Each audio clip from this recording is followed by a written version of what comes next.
17वीं सदी में एक वीर राजा का उदय हुआ। उनका नाम था छत्रपति शिवाजी महाराज। उन्होंने शक्तिशाली मुगल साम्राज्य के खिलाफ प्रतिरोध की ज्वाला जलाई। छत्रपति शिवाजी महाराज सिर्फ एक योद्धा नहीं थे, वे एक दूरदर्शी नेता थे। वे रणनीति और एकता का महत्व समझते थे। छत्रपति शिवाजी महाराज की रणनीतियां अभिनव और साहसी थीं।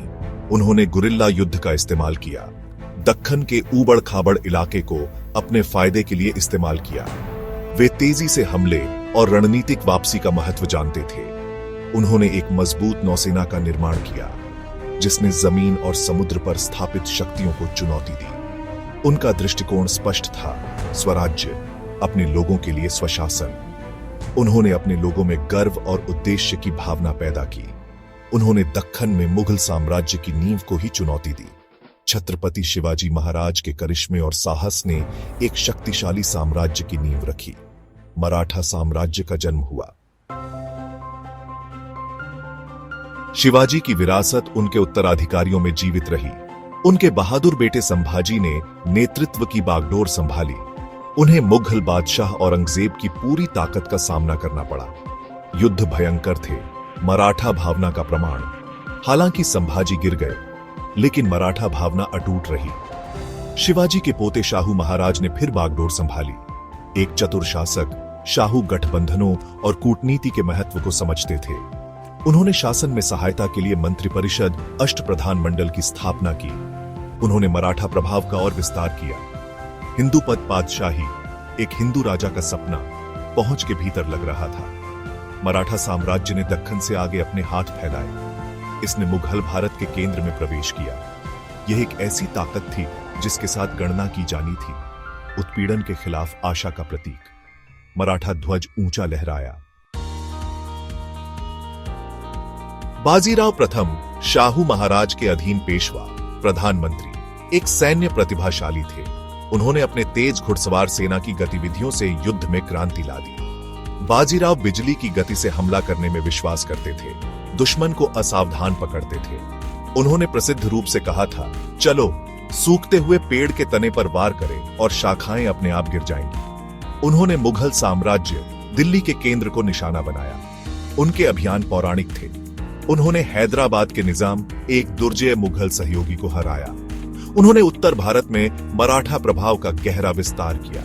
उन्होंने मराठा संघ की अवधारणा को मजबूत किया। यह संघ मराठा सरदारों का एक संघ था जो पेशवा और छत्रपति, मराठा सम्राट के प्रति वफादारी से बंधा था। बाजीराव की जीत ने भय और सम्मान पैदा किया। मराठा अब क्षेत्रीय शक्ति नहीं रहे, वे एक अखिल भारतीय ताकत थे। बाजीराव का युग मराठा सैन्य शक्ति का चरम था। भाग 4। इमारत में दरारें, आंतरिक संघर्ष उभरते हैं। हालांकि साम्राज्य भी आंतरिक कलह से अछूते नहीं है। बाजीराव की मृत्यु के बाद मराठा संघ में दरारें दिखाई देने लगी। पेशवा, जो कभी छत्रपति की इच्छा के साधन थे, अब सत्ता का केंद्र बन गए।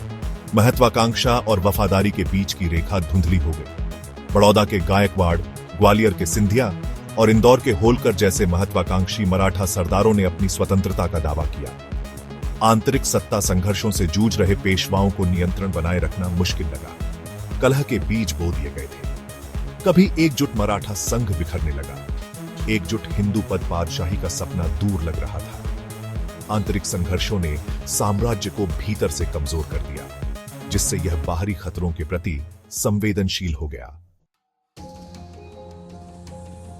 भाग 5। पानीपत की परछाई, मराठा इतिहास में एक महत्वपूर्ण मोड़। 1761 में पानीपत की तीसरी लड़ाई ने मराठा साम्राज्य पर एक लंबी छाया डाली। सदाशिवराव भाऊ के नेतृत्व में मराठों का सामना अहमद शाह दुर्रानी की अफगान सेना की ताकत से हुआ।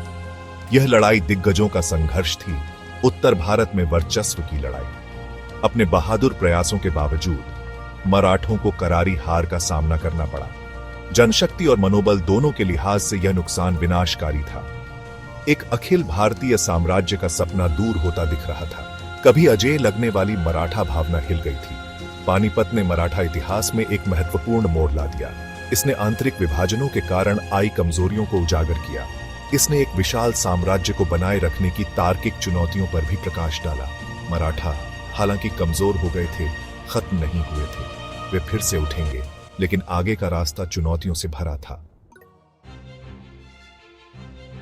भाग 6, एक विभाजित घर, क्षेत्रीय शक्ति का उदय। पानीपत के बाद मराठा संघ ने अपनी पैठ वापस पाने के लिए संघर्ष किया। पेशवा, जो कभी मराठा विस्तार के वास्तुकार थे, अब आंतरिक असंतोष और बाहरी खतरों से जूझ रहे थे। कभी एकीकृत साम्राज्य स्वतंत्र राज्यों के एक चिथड़े में बिखर गया। गायकवाड़, सिंधिया, होलकर और भोसले, जो कभी वफादार जागीरदार थे, अब बढ़ती स्वायत्तता के साथ अपने डोमेन पर शासन करते थे। पुणे में पेशवा, हालांकि नाम मात्र के संघ के प्रमुख थे, ने अपने अधिकार को चुनौती दी। इस विखंडन का एकजुट मोर्चा पेश करने की मराठों की क्षमता पर गहरा प्रभाव पड़ा। आंतरिक कलह और प्रतिद्वंद्विता आम बात हो गई, जिससे साम्राज्य के संसाधन समाप्त हो गए और उसकी सुरक्षा कमजोर हो गई। मराठा, जो कभी भारत पर राज करने के लिए तैयार थे, अब अस्तित्व के लिए संघर्ष में बंद थे। भाग 7, कंपनी की परछाई लंबी होती है। उपमहाद्वीप में एक नया खतरा। जैसे ही मराठा साम्राज्य अपने आंतरिक संघर्षों से जूझ रहा था, क्षितिज पर एक नया खतरा उभरा, British east India company. Company ने अपनी चतुर कूटनीति और बेहतर मारक क्षमता के साथ पूरे भारत में अपना प्रभाव लगातार बढ़ाया। अंग्रेजों ने मराठा संघ के भीतर विभाजनों का फायदा उठाया, एक मराठा प्रमुख को दूसरे के खिलाफ खेला। उन्होंने आंतरिक विवादों में हस्तक्षेप किया, धीरे धीरे अपना प्रभुत्व जमाया। आंतरिक कलह से कमजोर हुए मराठों को कंपनी की प्रगति का विरोध करना मुश्किल होता गया। 3 संघर्षों की एक श्रृंखला एंग्लो मराठा युद्धों ने मराठा साम्राज्य के भाग्य को सील कर दिया। भयंकर प्रतिरोध के क्षणों के बावजूद मराठा ब्रिटिश विस्तार के ज्वार को रोकने में असमर्थ रहे।